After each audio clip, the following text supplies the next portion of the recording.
ஏன்னா, இப்போ இந்த அட்வொகேட் மர்டர் அப்படிங்கிறது வந்து நம்ம கொஞ்சம் ரீசென்ட் டைம்ல நெறைய கேட்கிற ஒரு விஷயமா இருக்கு இல்லையா?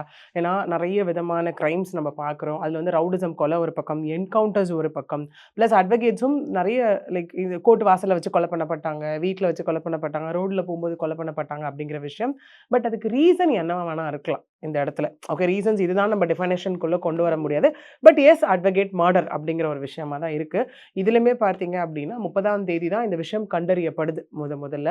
ஸோ சொன்ன மாதிரி விருகம்பாக்கத்துல இருக்க கணபதி ராஜ் நகர். அங்க இருக்க பிரதான சாலையில ஒரு அடுக்குமாடி குடியிருப்பு இருக்கு அந்த இடத்துல. அங்க இருக்க மக்கள் என்ன பண்றாங்க அப்டின்னா, துர்நாற்றம் வீசுது அப்டின்னு சொல்லி ஆர்5 விருகம்பாக்கம் விருகம்பாக்கம் காவல் நிலையத்துக்கு வந்து அவங்க இன்ஃபார்ம் பண்றாங்க. ஏன்னா, இப்ப நம்ம எல்லாருக்கும் இங்க ஒரு கேள்வி வரலாம்.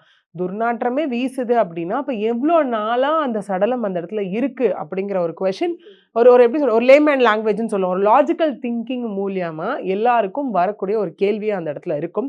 ஸோ போலீஸ்க்கு இன்ஃபார்ம் செய்யப்படுது மக்களால. அந்த அபார்ட்மெண்ட் வாசிகளால இன்ஃபார்ம் செய்யப்படுது. அங்கே போலீஸ் அஃபிஷியல்ஸ் வராங்க. வந்துட்டு அவங்க டோர் குளோஸ்டு உடைச்சு ஓப்பன் பண்ணி பார்க்கும்போது, சடலமாக ஒரு உடல் வந்து அங்க கண்டெடுக்கப்படுது. ஸோ இப்ப எப்படி ஆகும்னா, ஒரு உடல் சடலமாக கண்டெடுக்கப்படுது.